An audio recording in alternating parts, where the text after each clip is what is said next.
क्या बात है भाई, अब स्टार्ट हो रही है। खैर है। तो भाई बैकग्राउंड इमेज हम लगा रहे थे, तो बैकग्राउंड इमेज किस तरह लगाते हैं ये देख लेते हैं हम, ठीक है।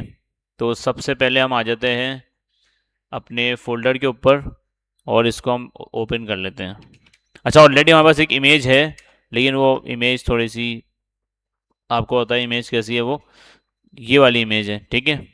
व्हाट्सएप की इमेज है, तो ये वाली इमेज तो हमें चाहिए नहीं, तो हम इसको कर देते हैं डिलीट और नई इमेज लेके आ जाते हैं। CSS की फाइल भी हमने लास्ट क्लास में देख लिया था कि हम एक साथ दो फाइलों को किस तरह ऐड कर सकते हैं। तो डाउनलोड से एक इमेज उठा लेते हैं जल्दी से, ठीक है। बैकग्राउंड पे इमेज कौन सी अच्छी लगेगी,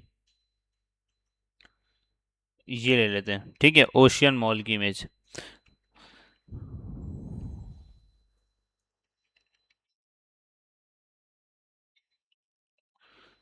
क्या हो गया भाई, कंट्रोल सी,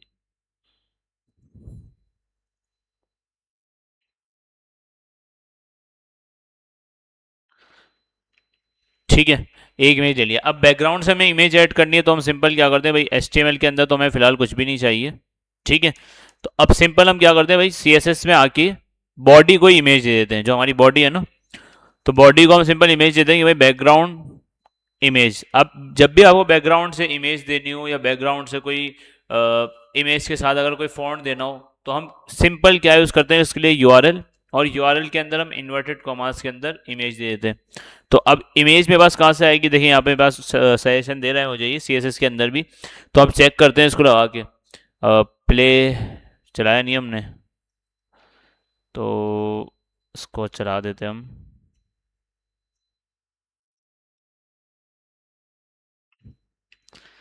ठीक है, अभी देखें हो क्या रहा है अभी, कि बैकग्राउंड इमेज का साइज छोटा है ना, तो इसने क्या कर दिया, इमेज को बार बार रिपीट कर दिया, ठीक है। तो बाय डिफॉल्ट ये क्या कर रहा होता है, अगर इमेज का साइज छोटा होता है ना, तो ये रिपीट करता है उसको। तो अगर इमेज का साइज आपको देना है तो आप दे भी सकते हैं, कि इमेज का साइज आप बोलते हैं कि भाई विथ हाइट इसकी देनी है, तो आप दे सकते हैं। लेकिन बाय डिफॉल्ट ये क्या कर रहा होता है, रिपीट कर रहा होता है अगर इमेज का साइज छोटा होता है। तो अगर हमें इसको रिपीट से बचाना है कि भाई रिपीट ना हो, जो इसका साइज है वो आ जाए, तो सिंपल हम इसके लिए एक और हमारे पास प्रॉपर्टी होती है, वो क्या होती है भाई, रिपीटिंग इमेजेस। बाय डिफॉल्ट मैंने आपको बता दिया कि अगर साइज छोटा होता है तो रिपीट कर रहा होता है, तो हम सिंपल यहाँ पे लगा सकते हैं। देखें, बैकग्राउंड रिपीट की एक प्रॉपर्टी है, अगर इसके अंदर रिपीट बाय डिफॉल्ट तो रिपीट होता है, तो रिपीट हम लगाएंगे तो क्या होगा, बार बार रिपीट हो जाएगी। रिपीट एक्स का मतलब ये है कि भाई अगर आपको सिर्फ जो है ना एक्स के ऊपर रिपीट लगाना है तो आप एक्स के ऊपर लगा सकते हैं, वाई के ऊपर मतलब कि वर्टिकली आपको रिपीट लगाना है तो वर्टिकली रिपीट हो जाएगा। और अगर आप चाहते हैं कि भाई रिपीट ना हो, तो इसके लिए हम क्या लगाते हैं, नो रिपीट। तो हम सिंपल ये काम करते हैं, यहाँ पे आके एक और इसकी प्रॉपर्टी है, बैकग्राउंड रिपीट और नो रिपीट कर देते हैं, ठीक है। तो अब देखते हैं, तो भाई अब क्या आ गया, भाई सिंपल एक आ गई है, ठीक है।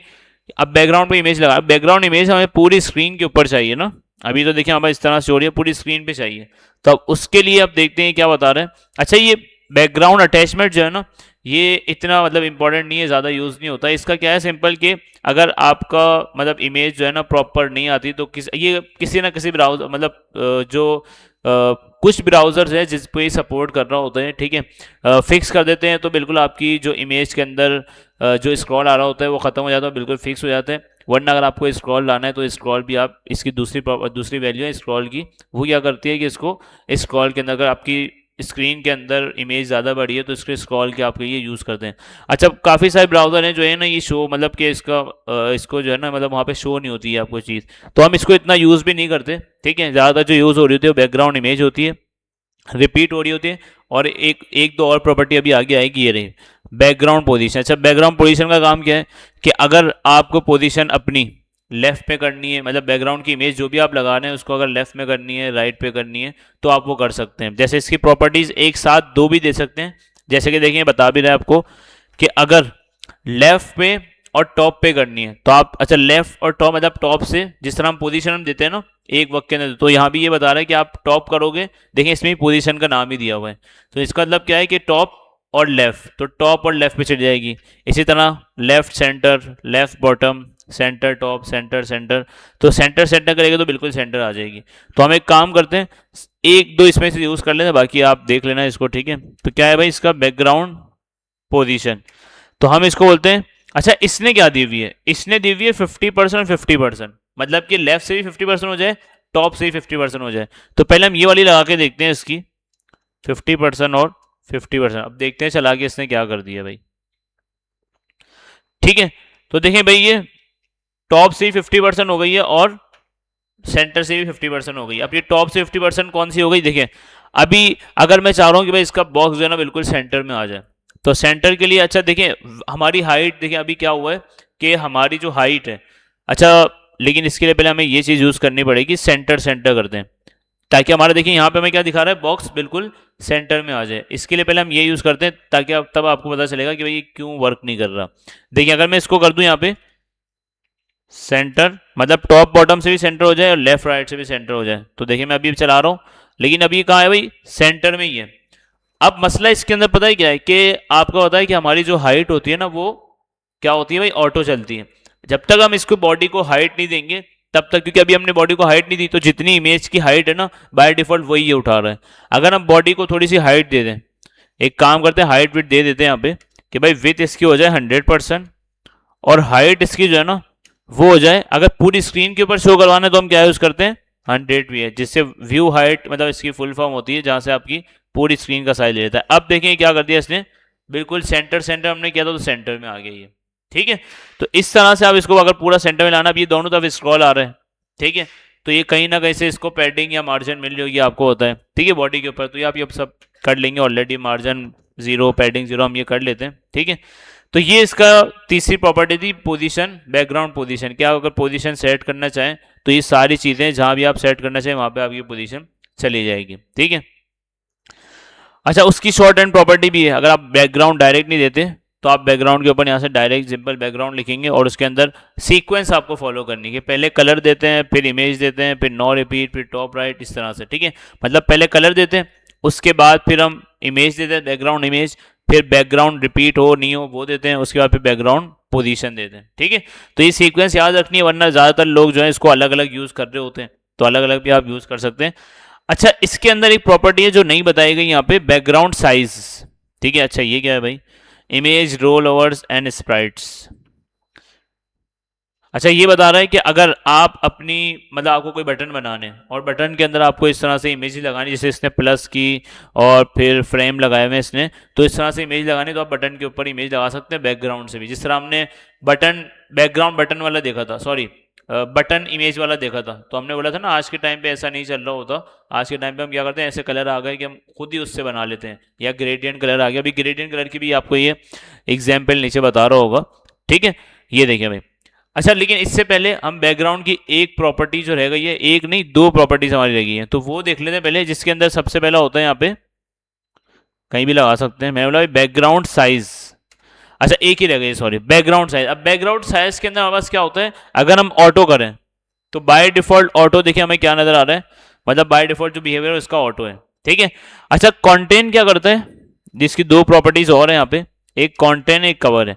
कंटेंट क्या करेगा कि आपकी इमेज, आपकी जो इमेज है ना उसको बिल्कुल जितनी प्रॉपर पूरी इमेज है ना वो आपको शो करवा देगा। ठीक है, जैसे अभी इसकी आपकी इमेज है ना, जो भी प्रॉपर इमेज है आपकी, जो भी उसका साइज है वो आपको यहाँ पे शो करवा देगा। ठीक है, तो अभी देखें तो आपकी इमेज को इसने क्या कर दिया, एक मिनट, कंटेंट है ठीक है, बैकग्राउंड साइज ने क्या कर दिया, देखिए जितनी उसको जगह हमने दी है ना उसने पूरी जगह कवर कर ली है। ठीक है, लेकिन अगर यहाँ पे मैं इसको चेंज करके लगा दूं कवर, ठीक है, तो अब ये क्या करेगा, जो भी आपकी इमेज है ना उसको पूरी, अच्छा ये काम करते हैं, ये स्क्रॉल जो आ रहा है ना, ये विथ भी हटा सकते हैं लेकिन मार्जिन यहाँ पे 0 दे देते हैं। ठीक है, आप देखिए कि स्क्रॉल चले गए, देखिए भाई मार्जिन हमने तो वैसे ऑटो कर दिया। ठीक है, हाँ अब देखिए बैकग्राउंड साइज जो हमने दिया ना कवर और कंटेंट, इसको समझें। कवर का मतलब ये होता है कि भाई उसको जितनी जगह मिले ना उस इमेज को उस जगह के थ्रू जो है ना पूरे को कवर कर ले। ठीक है, इस तरह हमने ये HTML के अंदर भी देखा था, जिसके अंदर सॉरी CSS की एक प्रॉपर्टी देखी थी हमें, ऑब्जेक्ट फिट करके। वो क्या काम करती है, सेम बैकग्राउंड साइज और ऑब्जेक्ट फिट ये सेम काम कर रही होती है कि आपकी जो इमेज है अगर आप कवर लगाते हैं ना तो जितनी उसको जगह मिलती है, मतलब पूरी स्क्रीन के ऊपर अगर हमने इसको, या एक काम करते हैं इसको, अगर जो हम हाइट या विड्थ देते हैं ना इस इमेज को, और फिर इसको यूज करें, तो इससे होगा ये कि आपकी इमेज के ऊपर जितनी जगह है ना उसकी, वो सारे जो है ना कवर कर लेगा। ये कवर का सीन क्या है कि पूरी स्क्रीन के ऊपर जितना भी साइज है वो इमेज क्या करेगी, पूरी साइज को कवर कर लेगी। और कंटेंट क्या करेगी कि अपनी पूरी इमेज जो है ना, जितनी भी उसकी इमेज है वो सारी उस विथ हाइट के अंदर शो करवा देगी।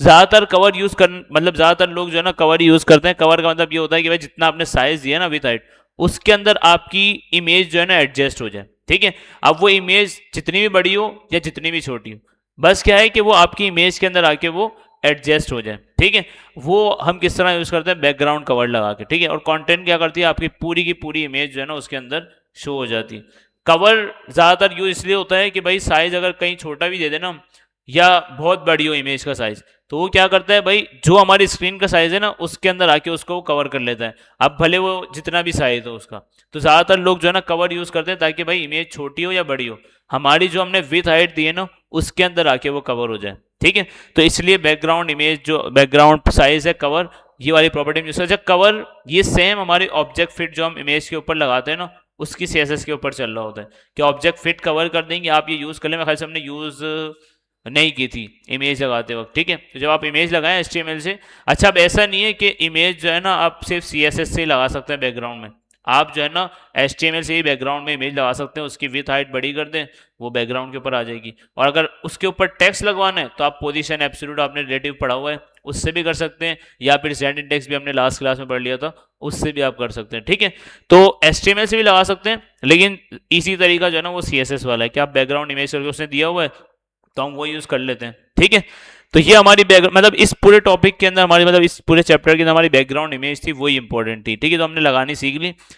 ग्रेडियंट कलर, अच्छा ये ग्रेडियंट्स क्या होता है, बैकग्राउंड इमेज के अंदर जो है ना हम ग्रेडियंट्स भी लगा सकते हैं। ग्रेडियंट बेसिकली क्या होता है, ग्रेडियंट कलर आपने देखा होगा, ग्रेडियंट कलर, अच्छा ये कलर वही वाली बात है, कलर हम खुद से नहीं बनाते, हम जो सिलेक्ट अच्छा लगता है वो उठा लेते हैं कलर पिकर के अंदर से। सेम इसी तरह से हमारे पास ग्रेडियंट्स कलर भी आते हैं, CSS ग्रेडियंट, बस ग्रेडियंट लिखे तो देखें हमारे पास क्या होगा, ग्रेडियंट जनरेटर करके एक वेबसाइट आ गई जहां पे जाके हमें जो कलर अच्छा लगता है ना वो हम, मतलब ग्रेडियंट का मतलब ये होता है कि मल्टीपल कलर्स होते हैं। ठीक है, और उसका कंट्रास्ट बना हुआ होता है मल्टी कलर्स का, कि भाई कौन सा, मतलब 3-4 कलर्स को मिला के एक कलर बनाया जाता है, तो उसको हम ग्रेडियंट कलर बोलते हैं। तो आपके पास ये वेबसाइट है CSS ग्रेडियंट करके, इसको आप यूज कर सकते हैं। यहाँ पे आपको क्योंकि खुद से बनाने की जरूरत नहीं है, वही वाली बॉक्स शेडो वाली एग्जाम्पल है कि खुद से बनाने बैठेंगे टाइम लगेगा। वेबसाइट है, यहाँ पे आप सिंपल जो आपको अच्छा लगता है, जैसे मैं इसको अगर चाहूँ कि भाई इसका कलर मैं पहले जो फर्स्ट वाला है ना इसका कलर कर दूं मैं रेड, और जितना डार्क चाहिए मैं उसको डार्क कर सकता हूँ। ठीक है, उसके बाद दूसरा जो कलर ग्रीन है तो ग्रीन की जगह मैं करता हूँ ब्लू, और जितना मैं इसको लाइट करना चाहूँ कर सकता हूँ, डार्क करना चाहूँ कर सकता हूँ, या और भी बहुत सारी चीज़ें। देखें रेडियस अगर मुझे घुमाना है तो घुमा सकता हूँ, रेडिकल करना है, लीनियर करना है, ये सारी चीज़ें तो खुद से बनाना चाहे तो बना लें, लेकिन खुद से बनाने बैठते हैं ना तो बहुत टाइम लगता है। और वही सीखने वाली चीज़ है कि अगर खुद से बनाने बैठेंगे तो हमें कलर सीखने पड़ेंगे, कौन सा किसका कंट्रास्ट अच्छा लगता है। तो इससे अच्छा हमारे जो बनी बनाई चीज़ें है ना, ठीक है, जो बनी बनाई चीज़ें देखिए, जैसे यहाँ पे ये बना हुआ अच्छा कलर है, तो ज़्यादातर हम क्या करते हैं जो बने बनाए कलर दिए होते हैं ना वो यूज़ कर लेते हैं। ठीक है, देखिए यहाँ पे बहुत सारे कलर इसने दिए हुए, ये भी अच्छे लग रहे हैं, ये भी अच्छा लग रहा है। ठीक है, तो ज़्यादातर क्या करते हैं हम वो यूज़ कर लेते हैं। तो फिलहाल अगर मुझे ये वाला लगाना अपनी वेबसाइट के ऊपर, सिंपल मैंने सेलेक्ट किया, देखिए मुझे इसने कलर बना के दे दिया। मैं सिंपल इस कोड को कॉपी करूँगा, ठीक है, और अपने पास यहाँ पे लाके अगर इस बैकग्राउंड इमेज को हम हटाते हैं, ठीक है, और यहाँ पे मैं पेस्ट कर देता हूँ, तो देखिए इसने क्या किया बैकग्राउंड कलर के, अच्छा इसने देखिए शॉर्ट एंड प्रॉपर्टी यूज की है। ठीक है, शॉर्ट एंड प्रॉपर्टी यूज की है और इसने सिंपल कलर लगा, अच्छा इसने देखिए दो चीजें लगाई है, एक तो ग्रेडियंट कलर लगाया और दूसरा अलग से भी कलर लगाया इसने, कि अगर बाय डिफॉल्ट अगर कोई ब्राउजर ये कलर नहीं चलाता तो फिर आप सिंपल जो है ना, ये मैंने बाय डिफॉल्ट जो इसको कलर पिकर वाला दिया हो, जो हम जिस तरह कलर को टेक्स्ट को देते हैं या बैकग्राउंड कलर देते हैं, सेम उसने वो दिया कि अगर कोई ब्राउजर ये नहीं चलाता या ये किसी वजह से नहीं चलता कलर, तो फिर आपके पास ये कलर शो हो जाएगा। तो देखते हैं हमारा ग्रेडियंट कलर चल भी रहा है या नहीं, ये देखिए मैं। ठीक है, तो अगर आपको बैकग्राउंड के ऊपर ग्रेडियंट कलर लगाना है तो आप वो भी लगा सकते हैं। काफी सारी वेबसाइट के ऊपर देखा होगा आपने ग्रेडियंट कलर लगा होता है, अब वो वेबसाइट के ऊपर है, लेकिन ग्रेडियंट कलर सिर्फ उस पर होता है जो गेम वाली वेबसाइट हो या बच्चों की वेबसाइट हो। प्रोफेशनल वेबसाइट के ऊपर जो है ना आपको एक ही कलर नजर आता है, जिस तरह फेसबुक के ऊपर आपने देखा होगा वाइट ही कलर होता है, वाइट और ब्लू ही चल रहा होता है। ठीक है, तो इस तरह से जो प्रोफेशनल इस तरह से प्रोफेशनल हो गई, और जो भी हॉस्पिटल टाइप की या इस तरह से जो भी बड़ी बड़ी वेबसाइट्स होती हैं, या अगर गवर्नमेंट की वेबसाइट देखें तो वो भी मतलब बिल्कुल सादी सादी होती हैं, ठीक है। तो कलर 2 या 3 ही प्रोफेशनल वेबसाइट्स के अंदर यूज़ किए जाते हैं। अगर इस तरह के कलर यूज़ किए जाते हैं तो समझे तो फिर वो आपकी या गेमिंग वेबसाइट होगी या कोई बच्चों की किड्स की वेबसाइट होगी, तो वहाँ पे इस तरह से कलर यूज़ किए जाते हैं। तो मैंने मतलब एक चीज़ है आपको बताने की कि भाई यहाँ पे ग्रेडियंट कलर भी आप लगा सकते हो, और ये भी आजकल वैसे जो है ना जो बटन होते हैं ना, जो हम एक कलर के बनाते हैं, तो आजकल ग्रेडियंट कलर जो है ना, ग्रेडियंट कलर के बटन जो है ना बहुत यूज हो रहे हैं। जैसे कि आपने इंस्टाग्राम पे देखा होगा, उसका कलर जो है ना इस तरह से ग्रेडियंट टाइप होता है, मल्टीपल 2-3 कलर से मिलकर बना हुआ है, ठीक है। तो ये देखें, इसने भी आपको दिया हुआ है ग्रेडियंट कलर किस तरह बनाते हैं, किस तरह जो है ना लगा सकते हैं। तो सिंपल हमने देख लिया, खुद से बनाने बैठेंगे टाइम लग जाएगा। अच्छा, इसके अंदर भी कंट्रास्ट है, वही वाली जो कलर के अंदर हम देख रहे थे कि अगर बैकग्राउंड हमारा जो है ना कोई ऐसी इमेज लगी है तो उसके ऊपर हमें कौन सा टेक्स्ट देना चाहिए, अगर लाइट इमेज लगी है तो उसके अंदर फिर डार्क हमें इमेज, तो इस तरह से कंट्रास्ट हमें देखना पड़ेगा, ठीक है ना। ऐसा नहीं कि ब्लैक कलर की इमेज लगी है बैकग्राउंड के ऊपर और ब्लैक टेक्स्ट का कलर ब्लैक कर दे, फिर उसके लिए फिर हमें व्हाइट करना पड़ेगा, ठीक है। तो ये सारी चीज़ें हमें देखनी है, ठीक है। तो कंट्रास्ट, हाई कंट्रास्ट, स्क्रीन, ये सब हम देख के लगा रहे होते हैं, ठीक है। बस यही था इस चैप्टर के अंदर, और इस चैप्टर के अंदर हमारी जो है ना बस इमेज ही थी, मेन बैकग्राउंड इमेज, तो वो हमने देख ली। 3-4 प्रॉपर्टी थी उसकी, तो आप इसकी प्रैक्टिस कर लेंगे 3-4 की। अच्छा, उसके बाद हमारा कौन सा चैप्टर है भाई? अच्छा, अब सारी चैप्टर जो है ना वो थ्योरी है, ठीक है। तो वो थ्योरी आपने समझनी है क्या है। जैसे कि अच्छा, इसके अंदर कुछ एलिमेंट बनाए गए हैं HTML5 लेआउट।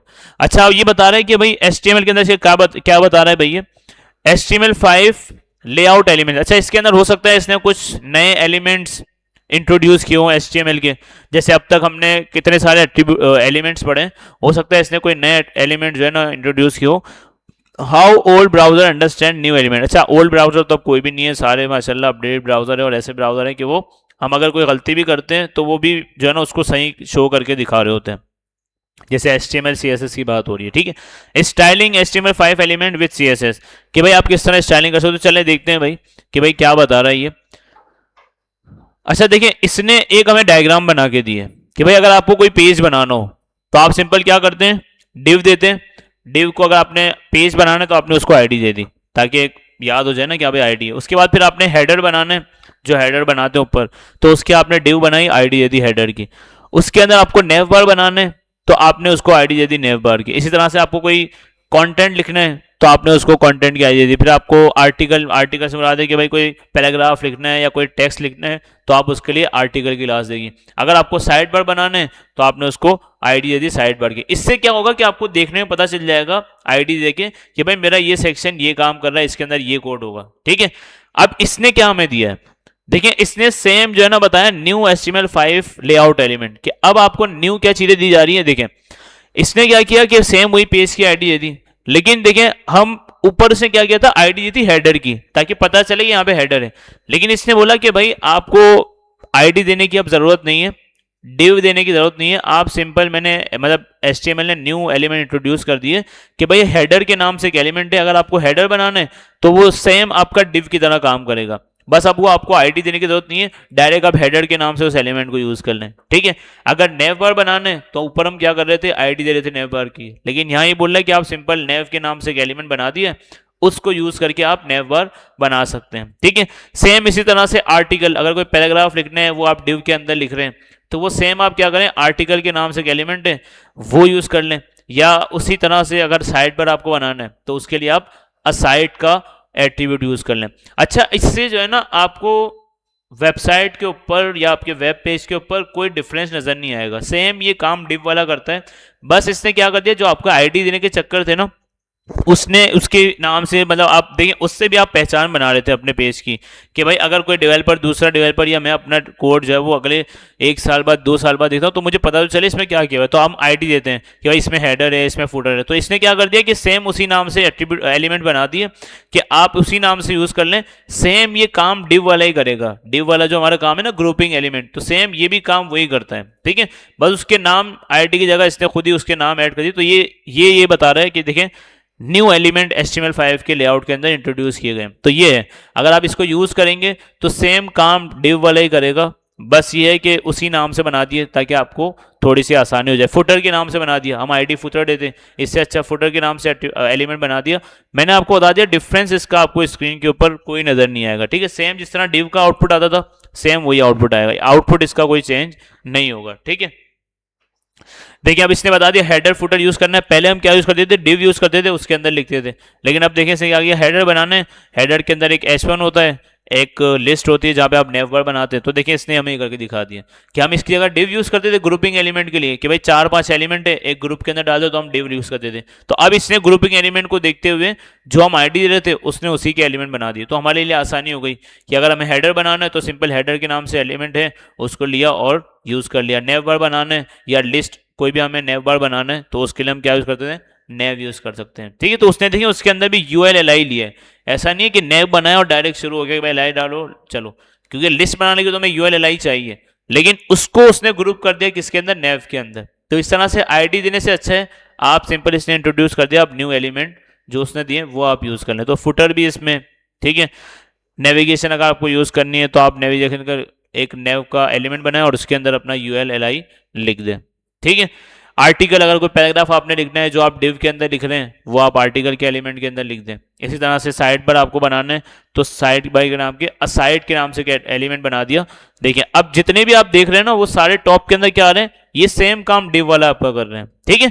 तो ये सिंपल उसने नए एट्रीब्यूट सॉरी नए एलिमेंट्स आपको इंट्रोड्यूस करवा दिए। सेक्शन, अगर फॉर एग्जाम्पल आप कोई वेबसाइट बना रहे हैं और उसके अंदर मल्टीपल 4-5 सेक्शन है तो आप क्या करते हैं भाई, डिव लेते हैं इक्वल टू आईडी देते हैं सेक्शन 1, फिर नीचे आते हैं सेक्शन 2, सेक्शन 3। तो इसकी जगह आप सेक्शन का एलिमेंट यूज कर सकते हैं। तो इससे क्या होगा, देखने में आपको आसानी होगी, हाँ भाई यहाँ पे मेरे सेक्शन है, यहाँ पे मेरा हेडर है, यहाँ पे मेरा फुटर है, यहाँ पे मेरी नेव बार है, यहाँ पे मेरा साइड बार है। तो इस तरह से आपको एलिमेंट देख के अंदाजा हो जाएगा। तो बेसिकली ये कोडिंग से रिलेटेड कुछ एलिमेंट्स हैं कि भाई आपको जब कोड देखें आप तो आपको देख के आइडिया हो जाए कि भाई मैंने यहाँ पे ये काम किया हुआ है या मेरी वेबसाइट के अंदर मैंने ये यूज किया है, ठीक है। अब ऐसा नहीं कि आप पैराग्राफ आपको लिखना है तो आप सेक्शन का एलिमेंट यूज करें उसके अंदर पैराग्राफ डाल दें, ये जाहिर सी बात है, ये तो समझ ही नहीं आएगा। लेकिन हाँ सेक्शन के अंदर आपको होता है कार्ड्स आ सकते हैं, हेडिंग आ सकती है, पूरा एक कंटेंट आ सकता है, तो 4-5 एलिमेंट को मिला के आपका एक सेक्शन बन जाता है।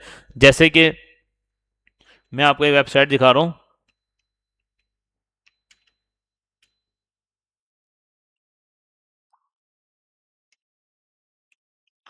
ठीक है, ये वेबसाइट है। अब इसके अंदर देखिए मैं आपको सेक्शन की क्या बात कर रहा हूँ, ये देखें ये एक सेक्शन है इसका, ये कार्ड्स वाला जो ब्लैक कलर के अंदर है। तो अब मैं इसको सेक्शन बोलूंगा। सेक्शन क्यों, कि भाई देखिए मेरा एक सेक्शन है, ये एक सेक्शन है। अब सेक्शन के अंदर क्या है, मेरे पास एक हेडिंग होगी, एक पैराग्राफ होगा और 4 कार्ड्स बने हुए, ठीक है। तो इस तरह से कंप्लीट मेरा क्या कहलाएगा, सेक्शन। इस तरह से मैं नीचे आऊंगा, ये दूसरा सेक्शन, इस तरह से तीसरा सेक्शन। तो सेक्शन आपको बनाना है तो आप सिंपल कोड के अंदर सेक्शन लिख के बना सकते हैं। अब ऐसा नहीं है कि भाई मैं बोल रहा हूँ कि भाई ये यूज कर सकते हैं तो आप यही यूज करें, दोनों में से कोई भी यूज करें। ज्यादातर लोग डिव यूज करते हैं, ज्यादातर लोग ये, मतलब दोनों के जो है ना लोग जो है ना डिफरेंट, मतलब कि अलग अलग हैं। जिसको डिव अच्छा लगता है वो डिव यूज कर लेता है, जिसको ये वाले एलिमेंट अच्छे लगते हैं वो ये कर लेता है, ठीक है। क्योंकि आउटपुट इसका सेम ही है, कोई ऐसा डिफरेंस नहीं है, तो जिसको जो यूज करना है वो कर सकता है वो, ठीक है। तो इससे बस न्यू एलिमेंट इंट्रोड्यूस कर दिए। तो अच्छा अब ये एक लास्ट है हेडिंग ग्रुप।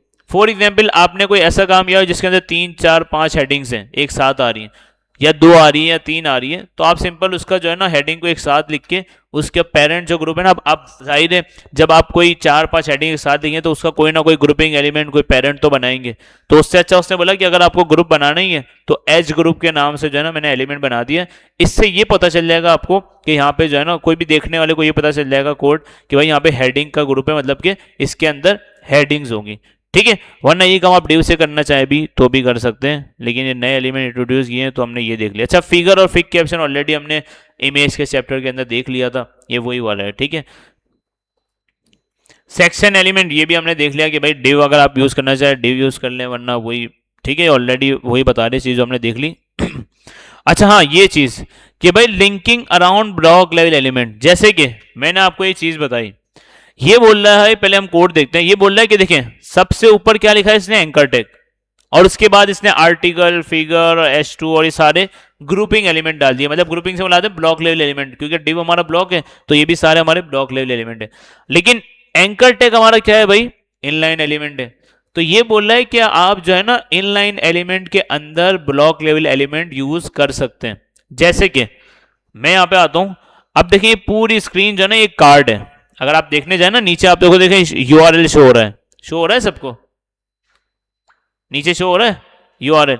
इसका मतलब क्या है, जैसे मैं इस पिक्चर के ऊपर कहीं भी क्लिक करूंगा ना, मुझे उस जगह ले जाएगा, ये ऐसा ही है। तो आपको ये देखिए, अब जाहिर है हम लिंक कहां पे लगाते हैं, एंकर टैग के अंदर। तो अब देखिए इसने क्या किया होगा, एंकर टैग के अंदर ये बड़ी सी इमेज लगाई होगी, ठीक है। क्यों कि भाई जहां भी स्क्रीन के ऊपर क्लिक करे हमारा एंकर टैग क्या करेगा, उसको लिंक करेगा, और जहां भी उसको क्लिक करेगा उस, मतलब फॉर एग्जांपल ये बैनर इन्होंने बनाए हुए हैं, अब बैनर के अंदर इमेज लगाई हुई है इसने, तो एंकर टैग के अंदर इसने क्या किया होगा, इमेज लगाएगी, और एंकर टैग के अंदर उसने लिंक दे दिया होगा कि जैसे इस पे क्लिक करे वो उस लिंक के ऊपर चला जाए। तो ये काम भी हम कर सकते हैं। तो ये बताना ये सारा है कि इनलाइन एलिमेंट के अंदर आप ब्लॉक लाइन एलिमेंट डाल सकते हैं, ताकि आप किसी भी जगह पे क्लिक करें आपको वो, अब देखें पूरी इमेज के ऊपर मैं कहीं भी क्लिक करता हूं ना, ऐसा नहीं सिर्फ बटन, अब देखें बटन के ऊपर, देखें बटन के ऊपर कहीं भी क्लिक करता हूं तो ठीक है, लेकिन इमेज के ऊपर अगर बटन के ऊपर यहां क्लिक करूं तो अब ये नहीं चलेगा, क्योंकि बटन के ऊपर नहीं है। लेकिन इमेज के ऊपर देखें, किसी भी कोने में ले जाऊं या सेंटर में ले जाऊं कहीं भी, ये मेरा जैसे ही क्लिक करूंगा मेरा वर्क करना शुरू कर देगा, ठीक है। तो ये एंकर टैग क्या है कि भाई आप इनलाइन एलिमेंट के अंदर भी ब्लॉक लेवल एलिमेंट यूज कर सकते हैं, ठीक है। Helping order older browser understand, अच्छा मैंने आपको बता दिया कि पहले के जो ब्राउजर थे वो इसको इस तरह से यूज मतलब समझते नहीं थे, ठीक है, इन हेडर सेक्शन फुटर को। लेकिन आज के ब्राउजर मैंने आपको बता दिया कि इतने स्मार्ट हो गए कि वो खुद से ही समझ लेते हैं, ठीक है। तो इस चैप्टर के अंदर हमें सिंपल ये बताया गया था कि भाई नए एलिमेंट इंट्रोड्यूस हुए थे, वो हमने देख लिया, ठीक है। अच्छा भाई आगे क्या है भाई, प्रोसेस एंड डिजाइन। अच्छा ये चीज थोड़ी समझने वाली है, how to approach building a site, कि आपको कैसे, देखिए हमने एचटीएमएल सीख ली, हमने सीएसएस सीख ली। अब आपको जो मैं अगला असाइनमेंट दूंगा ना, वैसे तो मैंने पोर्टल के ऊपर एक असाइनमेंट अपलोड कर दिया है, ठीक है, आपको पता चल गया होगा क्या असाइनमेंट है, पता चला, किस किस ने देख लिया, बना भी लिया, बना भी लिया, कहाँ से, यही से बनवाया, चलो खुद से बनाया। तो भाई आप लोगों ने क्यों नहीं देखा भाई अभी तक।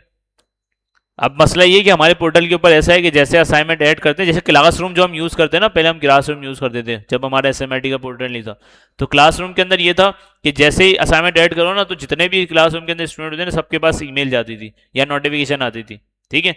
लेकिन हमारे पोर्टल के अंदर फिलहाल ऐसा नहीं है, हो सकता है इन फ्यूचर आ जाए कि जैसे ही कोई असाइनमेंट ऐड हो या कोई क्विज ऐड हो या कुछ भी हो, या असाइनमेंट के ऊपर ज़्यादा से ज़्यादा ये होता है, तो फिर उसके अंदर आपको मोबाइल के अंदर नोटिफिकेशन आ, हो सकता है मोबाइल ऐप के अंदर आ गया हो, क्योंकि मुझे पता नहीं है, हो सकता है मोबाइल ऐप के अंदर आपके पास आया हो कि मोबाइल ऐप चलाने ने इंट्रोड्यूस तो कर दी है, ठीक है, लॉन्च कर दिया है, लेकिन अब पता नहीं है मुझे, मैंने मोबाइल यूज़ करके देखी नहीं है। लेकिन ये है कि हो सकता है इन फ्यूचर ये आ जाए, लेकिन जब तक नहीं आएगा तो भाई आपने डेली पोर्टल खोलना है अपना और देखना है कि भाई कहीं असाइनमेंट तो नहीं आ गया, ठीक है। वरना भी आप खोल के देख सकते हैं भाई, असाइनमेंट चेक कर लिया, कब अप्रूव हो गया, नहीं हुआ, अटेंडेंस क्या चल रही है, डेली कुछ ना कुछ देखते रहें ताकि आपको सवाब तो नहीं मिलेगा, ठीक है, पता चल जाएगा, हो सकता है कोई सर ने चीज़ एडिट की हो तो पता चल जाए, ठीक है। तो आप देखिए ये चीज़ समझने वाली है कि आपको, क्योंकि हमने बताया एचटीएमएल सीएसएस हमने आपको बता दिए, अगर जितनी आपको एचटीएमएल सीएसएस आती है ना, आज मैं जो आपको असाइनमेंट दूंगा फेसबुक पर, मतलब जो मैंने आपको असाइनमेंट दिया था वो तो ठीक है, लेकिन आज जो मैं आपको असाइनमेंट दूंगा ना,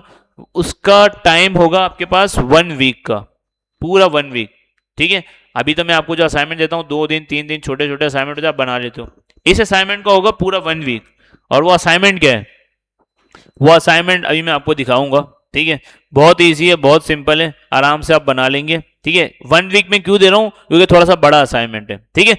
लेकिन उसको समझने से पहले पहले आपको मैं ये समझाता हूं, देखिए प्रोसेस एंड डिजाइन, इसके अंदर ये बताया जा रहा है कि how to approach building a site, कि क्या अप्रोच होनी चाहिए आपकी जब आप वेबसाइट बना रहे हो, ठीक है। Understanding your audience and their need, कि भाई किस ऑडियंस को आप टारगेट करके अपनी वेबसाइट बना रहे हैं, क्योंकि जाहिर ऐसे तो नहीं कि हम वेबसाइट बनाने जाएंगे जो दिमाग में आया बना दी, मतलब कौन यूज करेगा, क्या यूज करेगा, इसमें फीचर्स क्या होंगे कुछ नहीं पता, बस देखा बना दी, ठीक है, या जो दिमाग के अंदर आया कोड उठाया लिखा और बना दी, ऐसा नहीं है। हमें सब चीज़ें देखनी होती हैं कि भाई हमारा मतलब बहुत सारी इसके अंदर how to present information visitor, मतलब जो भी आपकी वेबसाइट के ऊपर वेबसाइट देखने आए, देखते हैं भाई क्या बता रहे हैं, वहां से भी स्टार्ट करते हैं हम। देखिए सबसे पहले तो who is the site for, मतलब who is the site for, कि भाई आप जो साइट बना रहे हैं उसकी टारगेटिंग ऑडियंस कौन है, किसके लिए आप बना रहे हैं, बच्चों के लिए बना रहे हैं या बड़ों के लिए बना रहे हैं, या कोई मैसेंजर ऐप बना रहे हैं, या कोई चैट एप्लीकेशन बना रहे हैं, कोई आप न्यूज़ की वेबसाइट बना रहे हैं, कोई आप इंफॉर्मेशन की वेबसाइट बना रहे हैं, मतलब कुछ भी, ठीक है। तो आप जो भी वेबसाइट बना रहे हैं तो वो पहले आपको पता होना चाहिए कि आपकी टारगेटेड ऑडियंस कौन सी है, कि भाई कौन मेरी वेबसाइट को विजिट करेगा, कौन मेरी वेबसाइट को देखेगा। ठीक है, जैसे कि न्यूज़ की वेबसाइट है, अब न्यूज़ की वेबसाइट कौन देखा, उन्होंने जो बनाई होगी, उन्होंने किसको टारगेट किया होगा, जो न्यूज़ सुनते हैं या न्यूज़ देखते हैं। तो उन्होंने बोला यार इस ऑडियंस को टारगेट करो, वेबसाइट बना दो, ताकि जो न्यूज़ देखते हैं ना वो इस वेबसाइट पे आके देख लें। तो उन्होंने एक ऑडियंस टारगेट की। इसी तरह से कार्टून की कोई वेबसाइट बनाते हैं, पोकीमोन की वेबसाइट बना दी या टॉम एंड जेरी की वेबसाइट बनाई, तो वहां पे कौन आएगा भाई, जाहिर है वहां पे कोई बैंक अकाउंट में जो मतलब बैंक के ऊपर जो काम कर रहा था वो तो जाएगा नहीं, या कोई जिसकी उम्र जो है ना 60-70 साल होगी वो तो जाएगा नहीं। वहां पे कौन जाएगा, जो बच्चे जाएंगे। क्यों? क्योंकि उसको पता है कि भाई किड्स के लिए मैंने वेबसाइट बनाई गेम की। ठीक है, आजकल तो माशाल्लाह बड़े बड़े बच्चे भी जा रहे होते हैं खेलने गेम, इतने जिंदगी से तंग आ गए कि वो बोल रहे हैं चलो गेम खेल लेते हैं, या इतने फारिग चल रहे हैं कि भाई चलो गेम खेल लेते हैं। ठीक है, तो ये भी चल रहा है। तो आपको डिसाइड करना है कि भाई टारगेटेड ऑडियंस कौन सी है, मैं किसके लिए वेबसाइट बना रहा हूँ। ठीक है, पहली ये चीज, ये आपको ऑडियंस टारगेट करनी है कि भाई मैं जो वेबसाइट बना रहा हूँ वो वेबसाइट देखेगा कौन, या मैं कंपनी के लिए बना रहा हूँ। ज्यादातर लोग जब ऑफिस जाते हैं तो वो तो कंपनी जो बोल रही है वो बना रही है, तो कंपनीज का तो आइडिया होता है कि भाई हमें ये बनाना है और ये सेल करना है, ये सारी चीजें। तो ये बता रहे हैं कि अगर कंपनीज में काम करते हैं तो वहां तो आपको पता चल जाता है कि आप किस लिए बना रहे हैं, क्या बना रहे हैं। ठीक है, अच्छा उसके बाद why people visit your website. आपने जो वेबसाइट बनाई है तो लोग आपकी वेबसाइट को देखने क्यों आएंगे। ठीक है, क्या आपने ऐसा ही मतलब अगर आपने कोई मोटिवेशन मतलब मोटिवेशन की लाइफ जिसने बताया हुआ है कि भाई कोई आपके स्पेशल गोल्स हैं या क्या है, कि भाई क्या ऐसी चीज है कि लोग आपकी वेबसाइट को आके देखें। आपने कोई क्या मतलब दिखा दिया, आपने कोई मैजिक करना सिखा दिया, आप कोई मैजिक सिखा रहे हैं, क्या कर रहे हैं आप, कोई ऐसी ऐसी चीज कर रहे हैं कि भाई लोग आए कि हाँ भाई इसकी वेबसाइट पे चलते हैं, इसको देखने चलते हैं। ठीक है, तो ये सब चीजें सोचनी होती है जब वेबसाइट बनाते हैं ना, उससे पहले सोचते हैं। क्योंकि अब सीएसएस की बुक हमारी खत्म हो गई है, इसका मतलब ये है कि हमें एचटीएमएल सीएसएस अगर आ गई है तो हम कोई भी वेबसाइट बना सकते हैं, अब कोई भी वेबसाइट। ठीक है, अब मैं अगर आपको अभी असाइनमेंट दूंगा फिर मैं आपको बता दूंगा कि भाई आपको क्या करना है क्या नहीं। ठीक है, लेकिन सीएसएस खत्म हो गई है, एचटीएमएल में आ गई है। अब ऐसा नहीं कि हमने आपको 3 लाइन 4 लाइन का कार्ड बनाने देगी है, ये दे दिया वो दिया, नहीं। अब आपको प्रॉपर वेबसाइट्स मिलेंगी। अब आपको जो असाइनमेंट मिलेंगी वो प्रॉपर कंप्लीट एचटीएमएल और सीएसएस की वेबसाइट मिलेंगी। और आपको पता है दुनिया के अंदर कितनी वेबसाइट है, किसी को पता है? नहीं पता? 1 लाख 2 लाख? अनलिमिटेड बोल दें, अनलिमिटेड बोलते हैं। तो अनलिमिटेड वेबसाइट मतलब दुनिया में है, ऐसा है ना। तो अनलिमिटेड वेबसाइट आप बना सकते हैं। तो मैं तो समझता हूँ कि पूरे कोर्स जो हमारा चल रहा है ना, डेली भी असाइनमेंट दूंगा ना आपको कि एक वेबसाइट बनानी है, तो मेरे ख्याल से वेबसाइट कम नहीं होंगी। लेकिन आपको क्या है कि एचटीएमएल सीएसएस हमने सीख लिया, तो अब वेबसाइट आप किसी भी टाइप की वेबसाइट हो आप बना सकते हो। ठीक है, तो अभी हम देखते हैं आज की क्लास में आपको असाइनमेंट भी इसी टाइप का देंगे। ठीक है, what your visitor are trying to achieve. ठीक है, कि भाई कौन सी अच्छा ये वही वाली बात कर दी उसने। ठीक है, ऊपर what information you visitor need, कि भाई आपकी वेबसाइट के ऊपर जो इन्फॉर्मेशन होगी विजिटर्स को, मतलब क्या जरूरत है आपकी वेबसाइट पर, कौन सी आपको इन्फॉर्मेशन दे रही है। जैसे एक वेबसाइट है न्यूज़ की, बीबीसी न्यूज़ की वेबसाइट है। अब लोगों को पता है कि वहां जाएंगे ना तो वहां पे इंटरनेशनल न्यूज़ तो होंगी, पाकिस्तानी वेबसाइट अगर निकालें तो पाकिस्तान से रिलेटेड जो है उसके अंदर न्यूज़ होंगी। तो इस तरह से वेबसाइट क्या है, जैसे कोई एक वेबसाइट है जो ई कॉमर्स प्लेटफॉर्म से मतलब ई कॉमर्स प्लेटफॉर्म से रिलेटेड है, जहाँ पे आपको क्या मिलेगा भाई, प्रोडक्ट्स मिलेंगे, आप जहाँ पे जाके शॉपिंग कर सकते। जैसे दराज का नाम लो तो आपके जहन में क्या आता है भाई दराज के नाम से, कि भाई कोई ई कॉमर्स वेबसाइट है जहाँ पे हम जाके जो है ना चीज़ें देख सकते हैं, मंगवा सकते हैं। ऑडियोनिक की एग्जाम्पल ले लें, न्यूज़ की मैंने आपको बता दी, दुनिया न्यूज़ की वेबसाइट ले लें तो वहाँ पे आपको क्या मिलेगा, न्यूज़ मिलेगी। पीएसएल की वेबसाइट ले लें, बनी हुई है? नहीं बनी हुई? तो फिर किसकी बनी हुई है?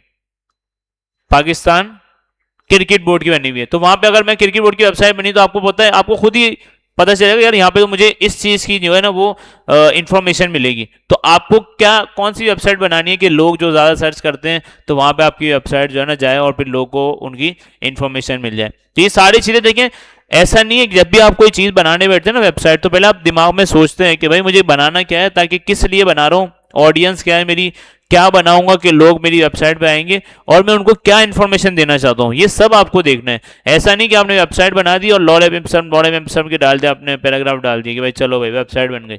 तो वो वेबसाइट जब आप लाइव करेंगे, अब तक तो हमने यही किया होगा। अगर मैंने आपको कार्ड वाला असाइनमेंट दिया था थीम वाला, क्या किया भाई आपने, लॉरे एम डाल दिया कि भाई जाओ देखो लॉरे, पता नहीं कौन सी लैंग्वेज है वो, तो हमें भी नहीं पता कौन सी लैंग्वेज है वो, फ्रेंच है।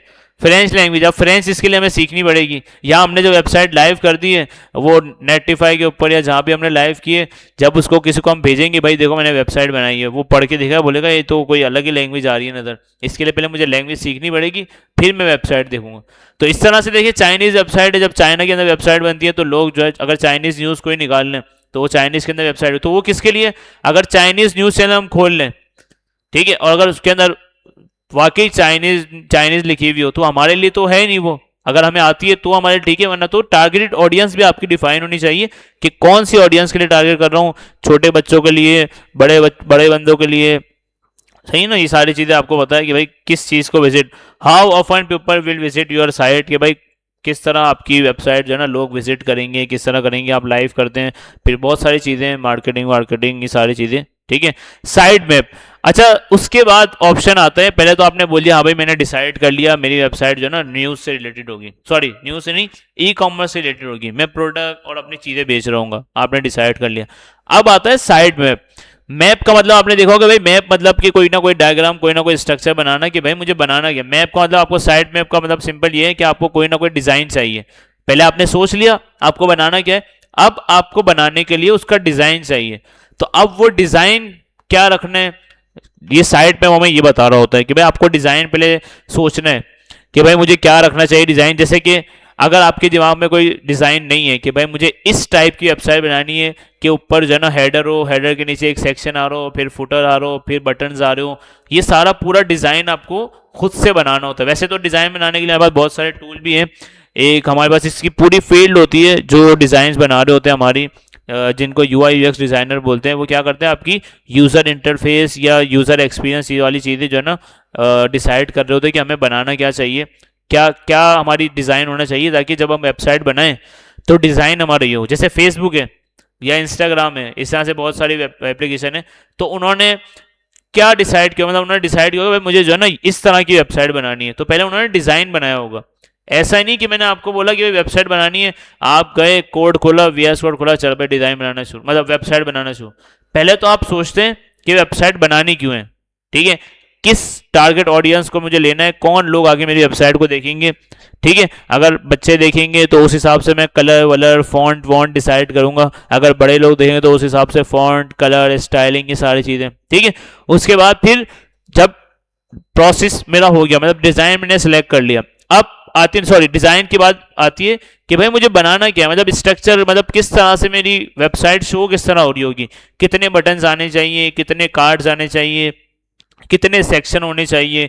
तो अभी अगर हम सोचते नहीं है, देखें जैसे एग्जाम्पल साइट में जब हम वेबसाइट बनाने बैठते हैं ना तो हम पहले एक मैप बनाते हैं। अब वो मैप आप पेपर के ऊपर भी बना सकते हैं, हाथ से पेन से ऊपर ले लें, या आजकल बहुत सारे जो है ना टूल्स आ गए ऑनलाइन जहाँ पे आप अपनी स्ट्रक्चर बना सकते हैं, ठीक है, डिज़ाइन बना सकते हैं कि भाई मुझे ये करना है ये करना है। जब आपने देखा होगा बिल्डिंग जब बन रही होती है तो इंजीनियर्स क्या कर रहे होते हैं, पहले उसका डिज़ाइन बनाते हैं कि भाई ये मुझे बनाना है, ठीक है। ऐसा ही नहीं कि उनको बोल दिया हाँ भाई ये रोड बनाना है, वो शुरू डोर डालना, ऐसा नहीं होता। या कोई घर बनाना है तो डायरेक्ट बोले भाई चल रहा भाई ले आओ दीवारें, ले आओ खड़ी करते हैं, दीवारें तो नहीं मतलब ईंट और जो भी आती है वो खड़ी करते हैं, ठीक है, जल्दी जल्दी बनाते हैं। पहले डिज़ाइन बनता है कि भाई बनाना किस तरह का घर है, ठीक है, कितने कमरे रखने हैं, या एंड में बोलेंगे हाँ भाई लाते जाओ हाथ क्या डिसाइड कर लेंगे भाई बनाना क्या है क्या नहीं बनाना, ठीक है। तो इस तरह तो नहीं होता, पहले प्रॉपर चीज़ का डिज़ाइन बनता है। तो इसी तरह से वेबसाइट का भी क्या होता है, पहले आप जब डिसाइड करें तो वेबसाइट बनानी है, पहले आपने डिसाइड कर लिया हाँ भाई मुझे हॉस्पिटल से रिलेटेड या जो है ना मेडिसिन से रिलेटेड वेबसाइट बनी, तो अब आपको बताना है कि भाई उसकी डिज़ाइन क्या होगा,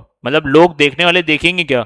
तो पहले आप डिसाइड करते हैं हाँ भाई मेरे पास एक होम पेज होगा, उसके अंदर मेरे पास एक अबाउट पेज होगा, अबाउट के अंदर मेरे हिस्ट्री होगी कोई ना कोई कि भाई किसने बनाया, फाउंडर किसने किया, फिर उसके बाद आर्टिकल्स होंगे कि भाई यहाँ पे जाके आप आर्टिकल देख सकते हैं जहाँ पे आपको न्यूज़ मिलेगी, रिव्यूज़ देख सकते हैं आप। उसके बाद आप विजिट करें तो आपको जहाँ पे अगर आपको हमारी वेबसाइट विजिट करनी है तो यहाँ पे आपको लोकेशन मिल जाएगी, ओपनिंग टाइम मिल जाएगा, ठीक है। इस तरह से अगर आपकी शॉप है तो वो कौन सी शॉप है, बुक शॉप है, गिफ्ट शॉप है, कॉन्टेक्ट करने अपने, तो पूरा डिसाइड होता है कि भाई डिज़ाइन होना चाहिए कि मुझे बनाना क्या है, ये डिसाइड कर लिया बनाना क्या है, ऑडियंस डिसाइड कर ली, अब वेबसाइट का डिज़ाइन आपको डिज़ाइन करना है कि भाई क्या डिज़ाइन होना चाहिए, कितने पेजेस होने चाहिए, पेजेस के अंदर कितने सब पेजेस, सब मतलब मल्टीपल पेजेस, पेज के अंदर पेज, ये सब आप डिसाइड करते हैं वेबसाइट बनाने से पहले, ठीक है।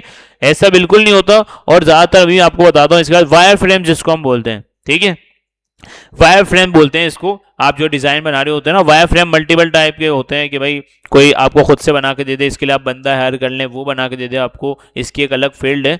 वरना देखिए वायर फ्रेम आप इस तरह से बना रहे होते हैं कि भाई हाँ भाई पहले वेबसाइट बना रहा हूँ तो यहाँ पे टॉप पे लोगो आ जाएगा, उसके बाद मेरे पेजेस आ जाएंगे, फिर यहाँ पे एक फोटो आ जाएगी प्रोडक्ट की, यहाँ पे टेक्स्ट आ जाएगा, यहाँ पे बटन आ जाएगा। तो आप ये डिसाइड कर रहे होते बना के। अगर आपको वैसे समझ नहीं आ रही तो आप पेपर पेन पे लेके बैठ जाए, हाँ भाई मैं इस तरह बनाऊंगा, ये करूंगा, ये करूंगा, ठीक है। या फिर आप सबसे इजी तरीका कोई रेफरेंस वेबसाइट ले लें।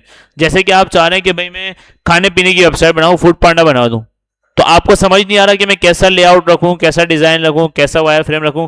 आप सिंपल फूड पांडा की वेबसाइट खोलें, देख देख के उसको बनाते रहें। तो क्या है कि उन्होंने जो डिजाइन सेलेक्ट किया हुआ है उसको देख के आपने डिजाइन बना लिया। लेकिन आप, मैं ये बता रहा हूं कि जब वेबसाइट बनाने बैठते हैं तो हमें ये सारी चीजें नोट रखनी होती है, ठीक है।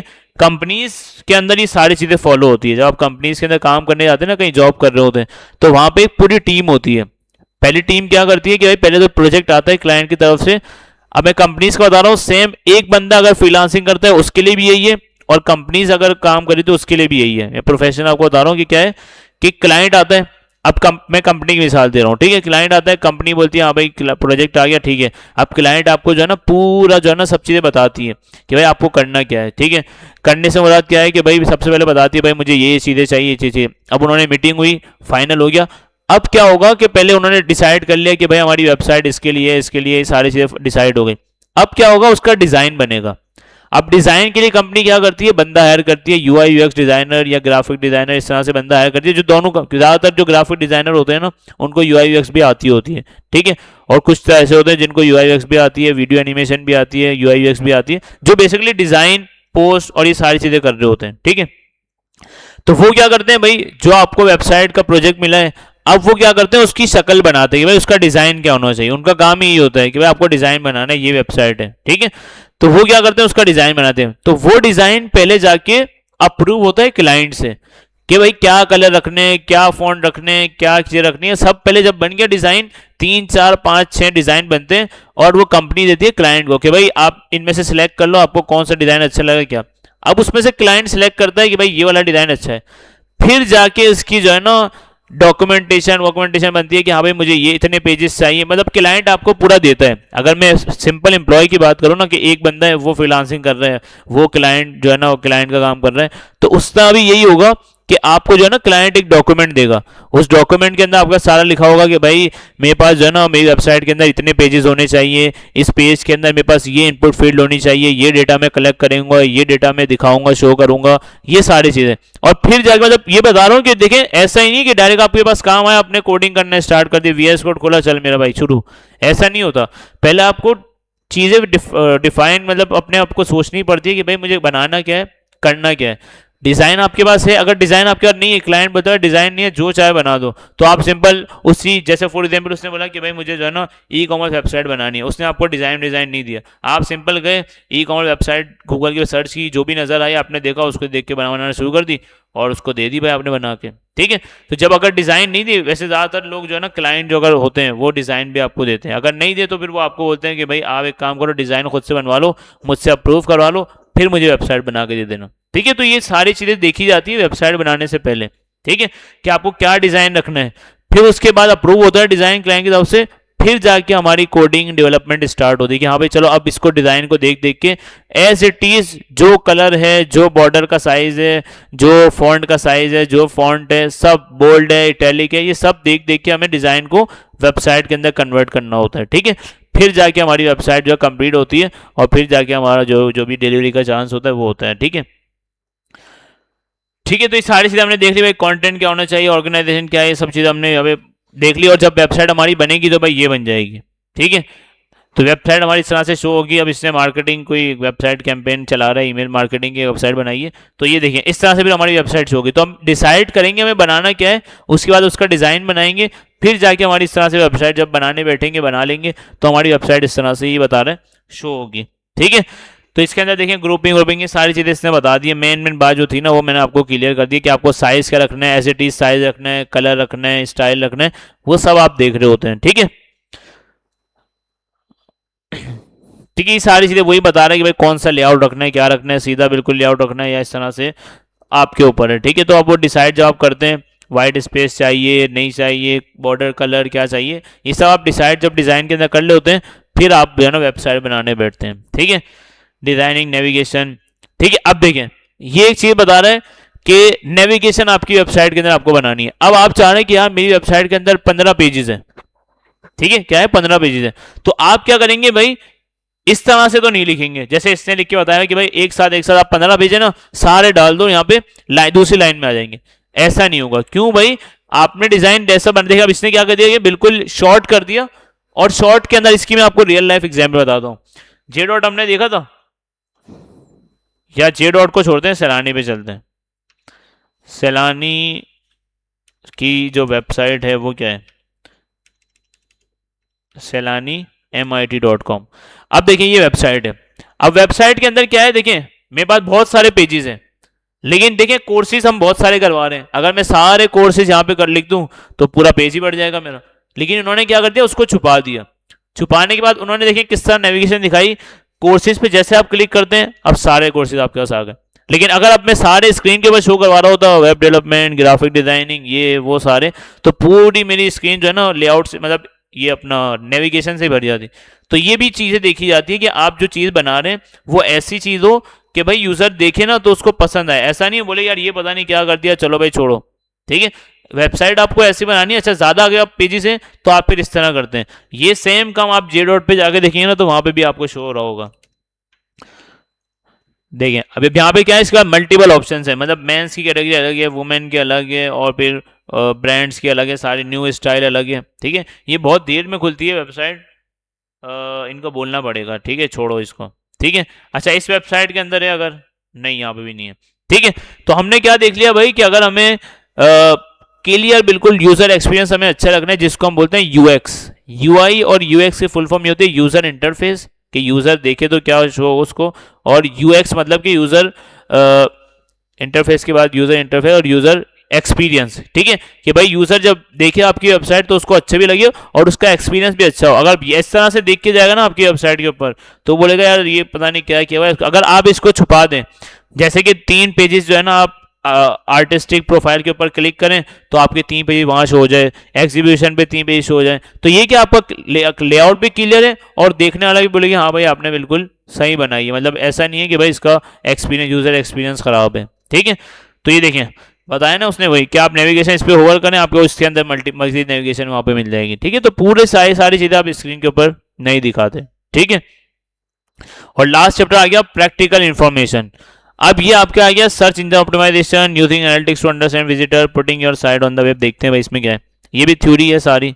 ठीक है, अच्छा सर्च इंजन ऑप्टिमाइजेशन का मैंने आपको बताया था कि क्या होता है कि आपकी वेबसाइट जो है ना, आपकी वेबसाइट के अंदर कुछ ऐसे टैग्स या एलिमेंट जिससे आप वेबसाइट बना रहे हैं, तो आप अपनी वेबसाइट के अंदर जो हमारा डिस्क्रिप्शन होता है HTML के अंदर, वहाँ पे आप अपने SEO से रिलेटेड टैग्स लगाते हैं, जहाँ से जब भी कोई यूजर सर्च करे ना तो आपकी गूगल भी आपकी वेबसाइट को देख के उसके अंदर अगर वो टैग्स होंगे उसकी SEO हुई भी होगी। तो SEO के मल्टीपल टैग्स होते हैं, जैसे कि डिस्क्रिप्शन के अंदर हमने देखा था, मेटा के अंदर हम देखे ना, यहाँ पे ये रहे। तो हम अपने जो टैग्स होते हैं ना वो सारे हम काम पे, मैंने आपको बताया था ना SEO से रिलेटेड जो भी हम काम कर रहे होते हैं वो हेड के अंदर कर रहे होते हैं। ठीक है, तो यहाँ पे हमारा क्या है कि बता रहा है कि आपको SEO करनी हो तो आपको क्या करना है। जैसे फॉर एग्जाम्पल आपकी एजुकेशन से रिलेटेड वेबसाइट है, ठीक है, तो वहाँ पे आप एजुकेशन से रिलेटेड क्या करोगे, कोर्सेज भी करवा रहे होंगे, ऑनलाइन कोर्सेज भी करा रहे होंगे, ऑन साइट भी करवा रहे होंगे, फ्री में भी करा रहे होंगे, पैसे भी ले रहे होंगे, मल्टीपल कोर्सेज होंगे। ठीक है, फिर हो सकता है आप ट्यूशन सेंटर भी वहाँ पे ले रहे हो, फिर आप हो सकता है उसका कोई ना कोई पोर्टल वोर्टल, मतलब बहुत सारी चीज़ें। तो आप ये सारी चीज़ें जो है ना शॉर्ट करके डिस्क्रिप्शन के अंदर ऐड कर सकते हैं, जहाँ पे आपकी SEO हो जाएगी। भाई एजुकेशन कोई सर्च करे या एजुकेशन प्रोग्राम कोई सर्च करे तो आपकी वेबसाइट आपकी SEO कि भाई उसके अंदर ये छोटे छोटे जो टैग्स है ना जो लोग सर्च करते हैं वो लिखा हुआ हो, ताकि उससे आपकी SEO अच्छी हो जाए और आपकी वेबसाइट गूगल भी जो है ना सर्च करके आपकी वेबसाइट टॉप पे दिखाए। तो SEO से रिलेटेड हमने चीज़ें पहले भी देखी थी। ठीक है, ऑन पेज SEO देखिए ये बता रहा है कि अगर आपने फॉर एग्जाम्पल आपकी पेज देखिए बता रही है कि जैसे कि आपने एक चीज नोट की, मैं फेसबुक यहाँ पे सर्च करूं, facebook.com नहीं फेसबुक, तो देखिए यहाँ पे क्या लिखा आ रहा है, टाइटल के अंदर क्या लगा है, फेसबुक का लॉगिन और साइन अप। लेकिन जैसे मैं इसको क्लिक करता हूं देखिए ऊपर भी मेरे पास क्या लिखा हुआ आ रहा है, फेसबुक। यहां भी कहीं ना कहीं इसने फेसबुक लिखा हुआ है। इसका मतलब क्या है कि आपकी वेबसाइट के अंदर कहीं ना कहीं 4-5 जगह वो चीजें लिखी होनी चाहिए, ताकि जब गूगल या कोई भी प्लेटफॉर्म गूगल ही सर्च कर रहा होता है। अगर माइक्रोसॉफ्ट पे जाते हैं तो पीछे भी कोई ना कोई इंजन उनको लगा हुआ होता है जो सर्च कर रहा होता है चीज़ें। माइक्रोसॉफ्ट यूज़ कर लें या फायरफॉक्स यूज़ कर लें या एज यूज़ कर लें, जो भी बहुत सारे, ओपेरा यूज़ कर लें। तो इस तरह से बहुत सारे ब्राउजर हैं जो अपना सर्च इंजन चला रहे होते हैं। ज़्यादातर लोग क्रोम यूज़ कर रहे होते हैं। तो वहाँ पे क्या है कि गूगल भी आपकी वेबसाइट को जाके अंदर अगर उस वही टैग, मतलब ये बताना चाह रहा है अगर आपको एसईओ अच्छी करनी है तो आपकी वेबसाइट का नाम फॉर एग्जांपल जो है ना सैलानी है, तो अब सैलानी की वेबसाइट है तो भाई देखिए सैलानी में सर्च करता हूं तो गूगल के ऊपर भी मुझे क्या मिलता है भाई, अगर मैं यहाँ पे सर्च करूं डायरेक्ट वेबसाइट नहीं, सिर्फ सैलानी,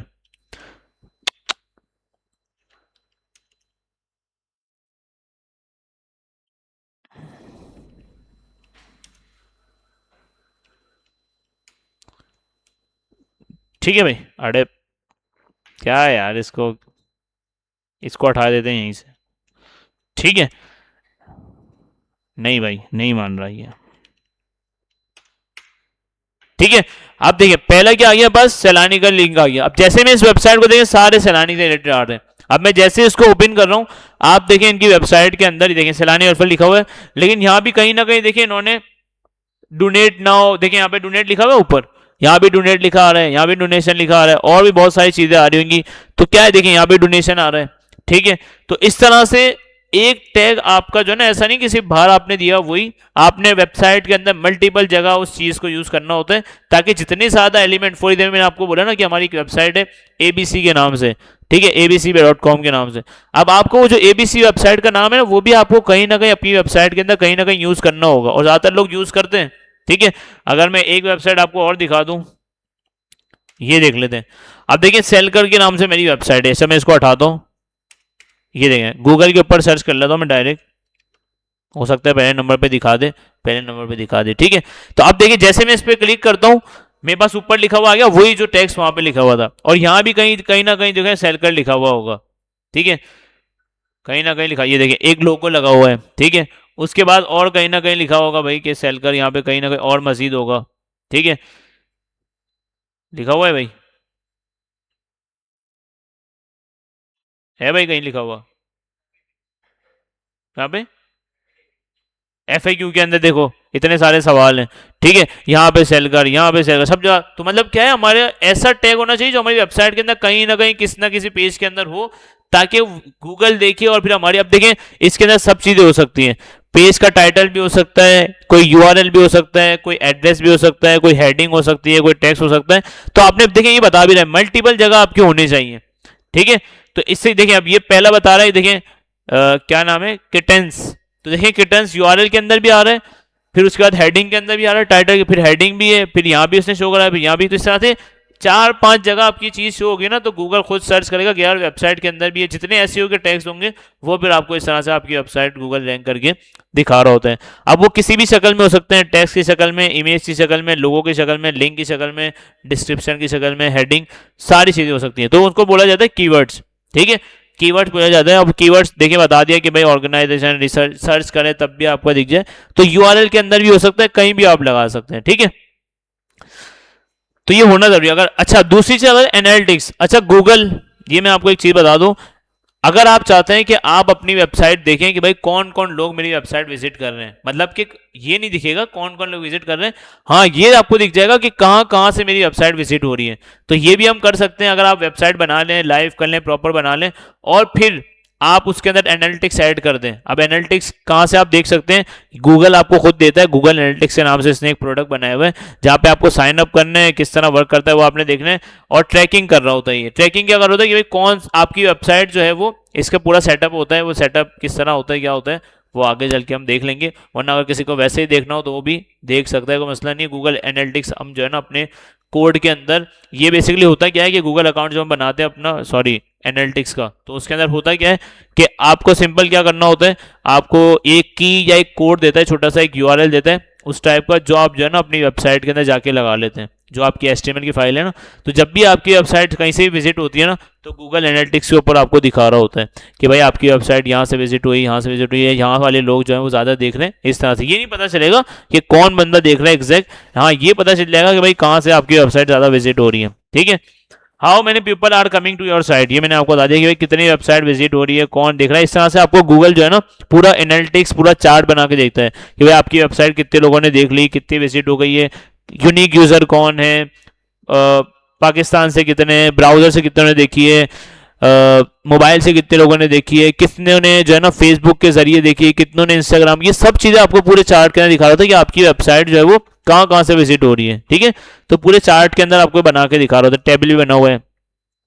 what are your visitor looking at, कि भाई आपकी वेबसाइट कहाँ कहाँ से दिखनी चाहिए, कैसे कैसे, कि भाई पेजेस, लैंडिंग पेजेस के अंदर क्या क्या होना चाहिए, ये सब आपको एनालिटिक्स, गूगल एनालिटिक्स है वो आपको दिखा रहा होता है। ठीक है, कि कहाँ से आया, देखिए मैं सब ऑलरेडी आपको बता चुका हूँ। Where are your visitor coming from, कि कहाँ से आया देखने, रेफरेंस के तौर पे डायरेक्ट देखा है, सर्च किया है, वो सब आपको बताता है। ठीक है, डोमेन और होस्टिंग, ये लास्ट का टॉपिक है हमारा।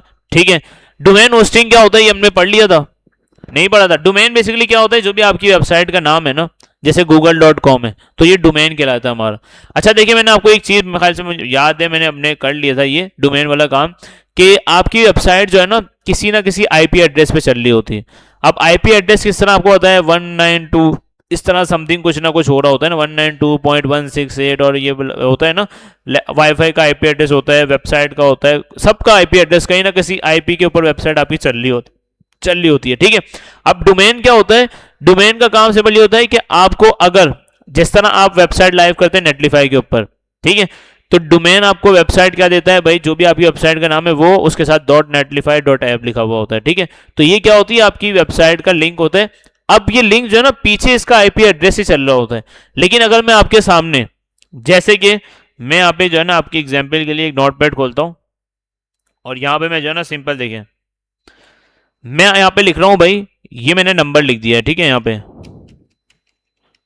ठीक है, और मैं इसको बंद कर देता हूँ। याद हो गया आपको, नहीं याद हुआ, क्यों भाई नहीं याद हुआ, तो आपकी आईपी भी जो है ना इस तरह से होती है। लेकिन अगर मैं यहाँ पे बोल दूं भाई, हाँ भाई क्या लिखा था, याद हो गया, तो ये होती है आपके डोमेन। बेसिकली पीछे आपकी जो वेबसाइट चल रही होती है ना, वो आपकी आईपी एड्रेस पे ही चल रही होती है, एक नंबर ही लिखा होता है। लेकिन अगर मैं आपको बोलूँ भाई ये मेरा जो है ना वेबसाइट का नाम है 1234127 ये जो भी नंबर लिखा है ये, तो आप जाके खोल लो इसको, आप बोलोगे पता नहीं क्या बोला था। लेकिन अगर मैं सीधा सीधा बोल दूँ भाई facebook.com खोल लो, तो आपको याद हो जाएगा। तो बेसिकली डोमेन नेम होता है कि आपकी जो है ना ये आईपी एड्रेस के ऊपर एक तरह से बोलने के लग जाता है, जिस तरह से फोन नंबर है। अब मुझे आपसे कांटेक्ट करना है, आप मुझे नंबर दे दिया, अब जब भी मुझे आपसे कांटेक्ट करना होगा मैं क्या नंबर तलाश करूंगा या नंबर देखूंगा भाई क्या नंबर दिया था क्या नहीं। अगर मुझे ज्यादा आपसे बात करनी होगी मैं सिंपल आपका नंबर सेव कर लूंगा, तो ये कि सेव कर लूंगा तो फौरन मुझे मिल जाएगा। लेकिन अगर नंबर ही वापस ढूंढता रहूंगा, टाइप करता रहूंगा, तो हो सकता है गलत हो जाए, हो सकता है नहीं मिले। तो ये बेसिकली आपका डोमेन नेम होता है। डोमेन नेम क्या होता है कि आपका आईपी के ऊपर ही आपको शो हो रहा होता है, ताकि वो आईपी एड्रेस आपको याद है तो कोई मसला नहीं है, डोमेन जो है ना आपको याद हो जाती है फौरन से। तो डोमेन बेसिकली ये होती है। ठीक है, अब ये फ्री में आपको नहीं मिलती, आपको खरीदनी पड़ती है जब आप वेबसाइट लाइव करते हो। अच्छा, अब आप बोल रहे हो सर मैंने नेटलीफाई पे लाइव कर दी, गिटहब पे लाइव कर दी, व्हाट्सएप पे लाइव कर दी, ये कैसे हो रही है फ्री में? तो बेसिकली जो कुछ हमारे पास वेबसाइट्स होती हैं, कुछ हमारे पास जो है ना इसमें होस्टिंग भी मैं आपको बता रहा हूँ। होस्टिंग बेसिकली क्या होती है, फिर उसके बाद मैं आपको बताता हूँ सब डोमेन क्या होता है। डोमेन आपको मैंने बता दिया, डोमेन क्या होता है, जो भी आप www.google.com खरीदते हैं या खुद से आपको फाइंड करना है abc.com, xy.com, या आपने जो ब्रांड लॉन्च किया है gulamad.com, इस तरह से कोई भी ब्रांड है आप उसके नाम से आप उसको ले सकते हैं। ठीक है, एक होता है सब डोमेन। सब डोमेन क्या होता है, जैसे कि आप किसी प्लेटफॉर्म के वेबसाइट लाइव करें, जैसे नेटलीफाई के ऊपर लाइव कर रहे हैं या वर्सल के ऊपर, तो वो क्या करते हैं आपको लिंक तो देते हैं, लेकिन एंड में उनका क्या लिखा होता है netlify.app या versal.app, इस तरह से। वो क्यों लिखा होता है कि वो आपका सब डोमेन होता है, मेन डोमेन उन्हीं का चल रहा होता है, बस वो क्या होता है अपना नाम भी उसके साथ ऐड करते हैं, उसको हम बोलते हैं सब डोमेन। ठीक है, कि आपकी वेबसाइट का नाम भी होगा, जैसे आपने बोला भाई assignment1, वो आपकी वेबसाइट का नाम हो गया, लेकिन सब डोमेन उसके साथ क्या लगा होगा .versal.app, कि भाई उनकी तो मार्केटिंग या उनका जो नाम है ना, जो आपको फ्री में वेबसाइट लाइव करना दे रहे हैं, तो वो अपनी सब डोमेन तो बनाएंगे। और सब डोमेन क्या होगी, आपकी वेबसाइट का कोई भी नाम होगा, लेकिन साथ साथ आपकी जो उनकी वेबसाइट है उसका भी लिंक आ रहा होगा, जब भी वो आपको फ्री में दे रहे होते हैं, ताकि उनकी भी मार्केटिंग हो जाए कि भाई हाँ भाई वर्सल नेटलीफाई भी मार्केट में। ठीक है, इस तरह से। और होस्टिंग क्या होती है, होस्टिंग बेसिकली सिंपल ये है कि जैसे कि फॉर एग्जाम्पल आप गए नेटलीफाई के ऊपर वेबसाइट लाइव करवाने, तो नेटलीफाई क्या करेगा आपको, क्योंकि उसके सर्वर बने हुए हैं बहुत सारे, वो क्या करेगा आपको उसके सर्वर के अंदर थोड़ी सी जगह दे देगा कि भाई हाँ आप आ जाओ और आपकी वेबसाइट जो लाइव करनी है ना वो इस जगह पे अपनी लाइव कर, मतलब इस जगह पे रख दो। तो बेसिकली सर्वर तो इंटरनेट के साथ कनेक्टेड है, ठीक है। तो सर्वर के ऊपर आप क्या करते हो, जब आप वेबसाइट लाइव करते हो ना तो नेटलीफाई क्या करते हैं, उसके जो सर्वर्स बने हुए हैं उसके अंदर आपको थोड़ी सी जगह देता है कि हाँ भाई आप अपना वेबसाइट जो है ना यहाँ पे लाइव कर लो। वो क्या करता है, जैसे आप अपना कोड लाइव करते हो ना, आपका कोड वो उठा के अपनी जगह के ऊपर रख देता है वो, ठीक है। और फ्री में आपको क्यों देता है, क्योंकि आप जो है ना उसका सब डोमेन यूज कर रहे हो। अगर आपको बोलते हो कि भाई नहीं मुझे जो है ना daraz.com ही चाहिए या google.com ही चाहिए, मुझे इसके अलावा कोई ऐसा नहीं कि google.vercel.app इस तरह नहीं, मुझे google.com ही चाहिए या facebook.com ही चाहिए, तो इस तरह से अगर आप बोलते हो तो फिर आपको ये चीज़ जो है ना खरीदनी पड़ती है और ये खरीदने महंगी मिलती है, ठीक है। मिल जाती है सस्ती, फिर एंड में जाके जब पॉपुलर हो जाती है तो फिर महंगी हो जाती है। अच्छा, वेबसाइट के अंदर ये हमारा हो गया है, ठीक है। अब इसके अंदर क्या होता है, हमारे पास बहुत सारे जो है ना वो होते हैं, .com भी होता है, ज्यादा जो पॉपुलर है वो .com है, जो इंटरनेशनल पूरी कंट्री मतलब हर कंट्री के लिए जो है ना वो ओवरऑल पूरे वर्ल्ड के लिए होता है। एक होता है .pk जो सिर्फ किसके लिए होता है भाई, पाकिस्तान के। एक होता है edu, इसके लिए क्या होता है, एजुकेशन के लिए।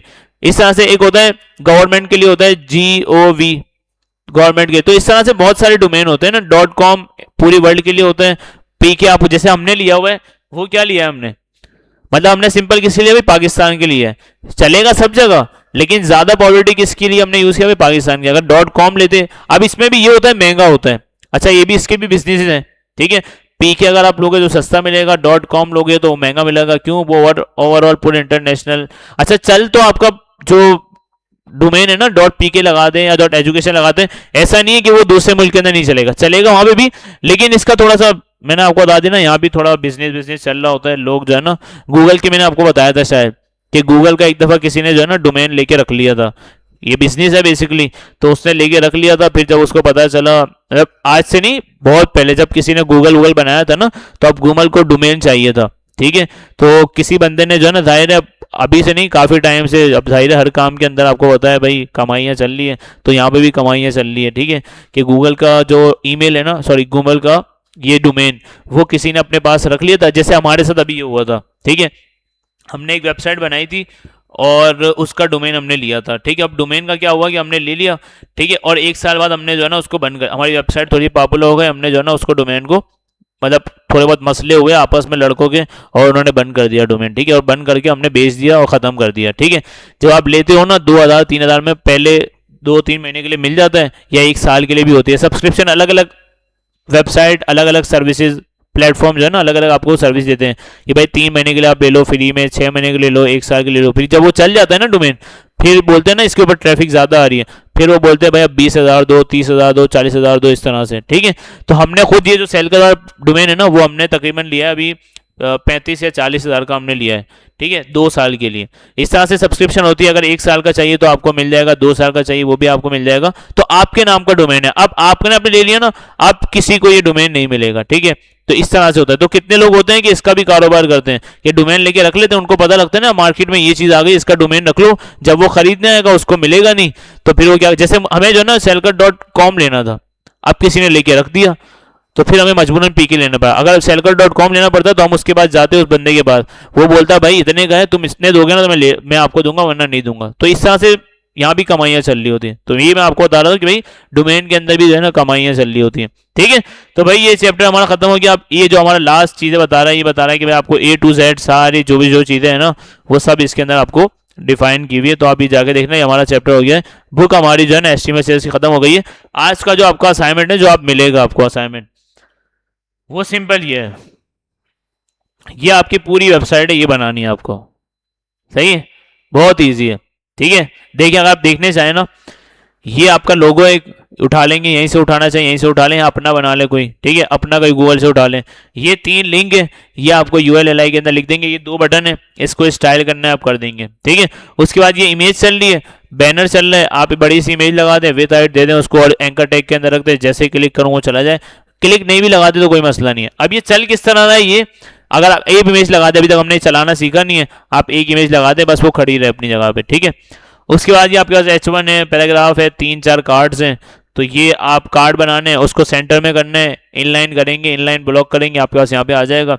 अगर आपको जैसे अब यहाँ पे, अब यहाँ पे देखें एक सेक्शन हमारा राइट पे एक लेफ्ट पे है, तो आप इसको फ्लोट लेफ्ट दे दें, फ्लोट राइट दे दें, तो इस तरह से पूरी वेबसाइट आप बना लेंगे। ठीक है, तो पूरा हफ्ते का टाइम है पूरा। ठीक है, एक दिन के अंदर एक सेक्शन भी बनाएंगे ना आराम से, 7 दिन के अंदर पूरी वेबसाइट। एक दिन के लिए 2 बना लें, ठीक है, दूसरे दिन ये सेक्शन बना लें, तीसरे दिन ये वाला पूरा सेक्शन बना लें, चौथे दिन ये बना लें, 5वें दिन ये, और छठे दिन बस खत्म। फुटर के अंदर देखिए 4 सेक्शन बनेंगे, 4 सेक्शन बनेंगे, जिसके अंदर पहले सेक्शन के अंदर डिस्क्रिप्शन है, फिर इसके अंदर यही ULLI है। अब वहां पे हमने डिस्प्ले इनलाइन कर दिया था, यहाँ पे डिस्प्ले ब्लॉक ही रहने देते, अलग अलग लाइन में आता रहेगा। पैडिंग मार्जिन आप देके इसको अच्छे से बना लेंगे। ये देखें तीनों एक ही लाइन में आ रहे हैं, तो एक ही लाइन में तीनों किस तरह करेंगे, पोजीशन से भी कर सकते हैं, लेआउट से भी कर सकते हैं, लेफ्ट राइट इस तरह से, और उसके बाद आप इनलाइन एलिमेंट से, इनलाइन ब्लॉक से भी आप कर सकते हैं। ठीक है, तो ये सारी चीजें पूरा पूरा पूरा पेज है, एक ही पेज है पूरा। बस ये होम पेज जो खुला हुआ है ना, ये मैं आपको लिंक दे दूंगा, ठीक है, असाइनमेंट के पोर्टल के ऊपर ऐड कर दूंगा, आपने जाके ये बना लेना है। पूरा वीक का टाइम है। हाँ, ये स्क्रॉलर जो चल रहा है ना भाई, ये नहीं चलना चाहिए, कोई मसला नहीं है। फिर इसका भी हम देख लेंगे, इजी तरीका है एक। वो बुक तो हमारी खत्म हो गई है, नेक्स्ट क्लास से हम देखते हैं हम मजीद क्या आगे कंटिन्यू करते हैं बुक के बाद। ठीक है, तो रिकॉर्डिंग यहाँ पे एंड कर देते हैं।